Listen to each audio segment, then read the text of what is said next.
नमस्कार, मी Shruti. Cook with ग्रॅनीमध्ये आपणा सर्वांचं मनापासून स्वागत. मराठी लोकांची ओळख करून देणारी एकमेव पोटभरीची न्याहारी म्हणजे भाजणीचं थालीपीठ. म्हणूनच की काय त्याला न्याहारीचा राजा असं म्हटलं जातं. थालीपीठाची भाजणी कशी करायची त्याची लिंक मी डिस्क्रिप्शन बॉक्समध्ये दिलेली आहे. तुम्ही ती जरूर पहा.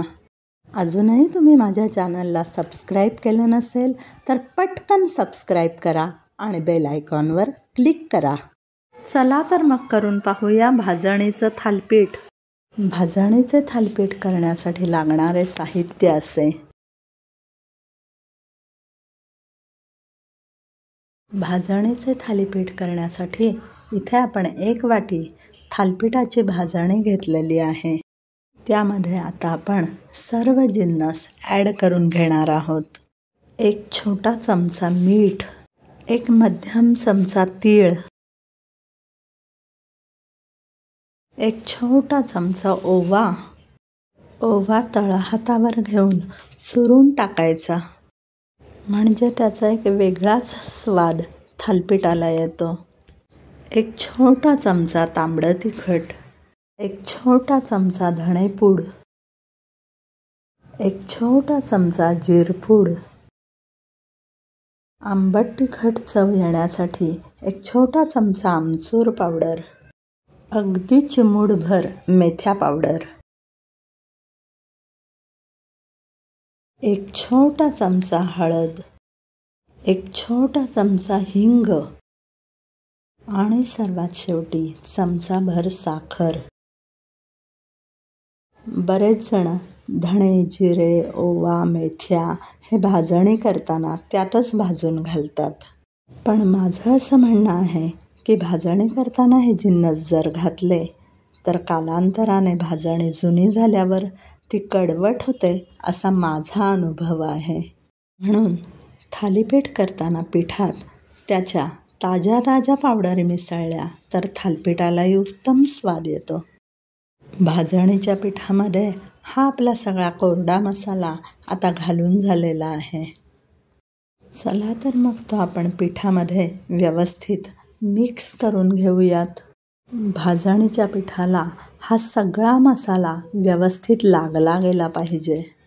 तुम्ही पाहू शकता सगळा कोरडा मसाला भाजणीमध्ये व्यवस्थित एकजीव झालेला आहे. आता आपल्याला चिरलेला कांदा घालायचा आहे. इथे आपण कांद्याचा फक्त पाव भाग घेतलेला आहे, कारण आपल्याला एकच थालीपीठ करायचं आहे. कांदा चिरताना तो शक्यतो उभा आणि पातळ चिरून घ्यावा.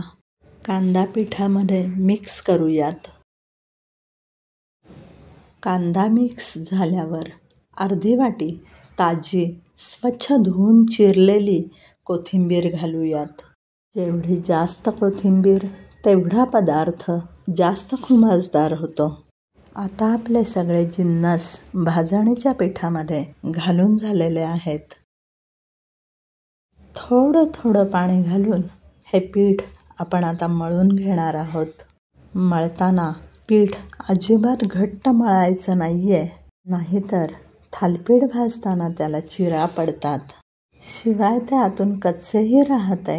म्हणून आपण इथे पीठ थोडं सैलसरच भिजवत आहोत, म्हणजे थालीपीठही व्यवस्थित थापले जाते.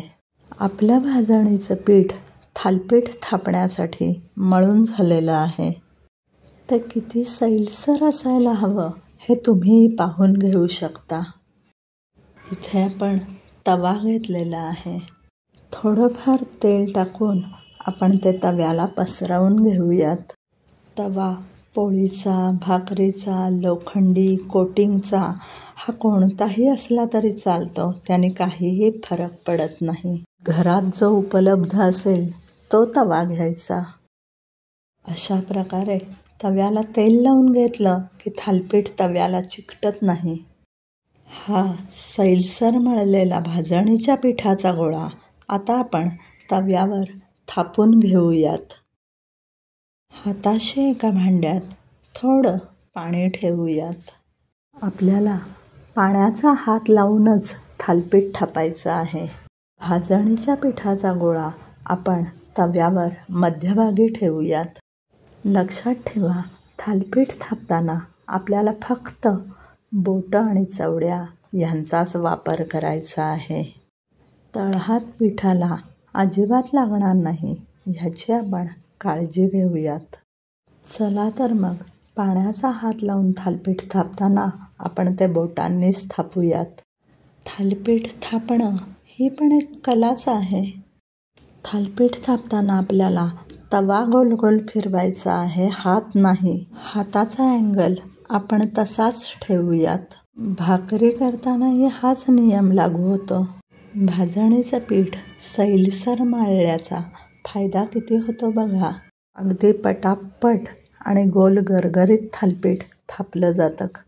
थालीपीठाला कुठेही मध्ये किंवा साईडला भोकं पाडायची नाहीत.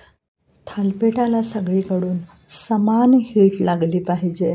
जर आपण भोकं पाडली आणि त्यात तेल घातलं की ते पीठ तेलाला पटकन शोषून घेते आणि मग थालीपीठ थोडंफार करपलंच म्हणून समजा. अशा प्रकारे आपलं थालीपीठ तव्यावरती थापून झालेलं आहे. तवा आपण गॅसवर ठेवूयात.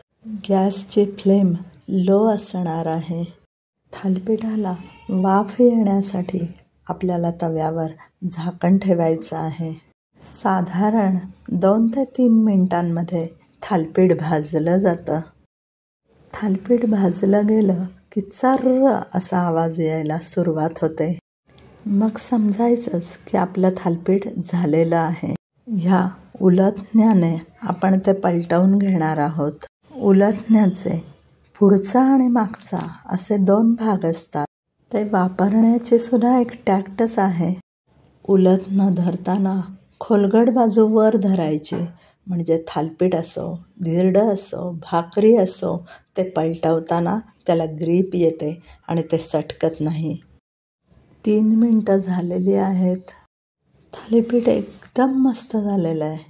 थालीपीठावर चमचाभर साजूक तूप लावून ते उलथण्याने आता आपण पसरवून घेत आहोत आणि उलथण्याच्या मागच्या बाजूने पटकन पलटवत आहोत. थालीपीठ दुसऱ्या बाजूनेही छान भाजले जावे म्हणून 1 मिनिटभर आपण गॅसवर ठेवूयात. अशा प्रकारे आपलं हे गरमागरम खुसखुशीत चरचरीत थालीपीठ तयार आहे. त्यावर आपण मस्त लोण्याचा गोळा घालूयात.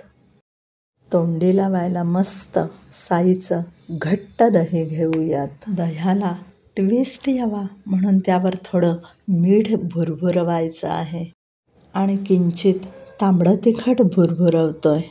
चला तर मग पटकन या आणि माझ्या भाजणीच्या थालीपीठाचा आस्वाद घ्या. जर तुम्हाला माझी रेसिपी आवडली असेल तर माझ्या चॅनलला लाईक करा, सबस्क्राईब करा आणि बेल आयकॉनवर क्लिक करायला विसरू नका.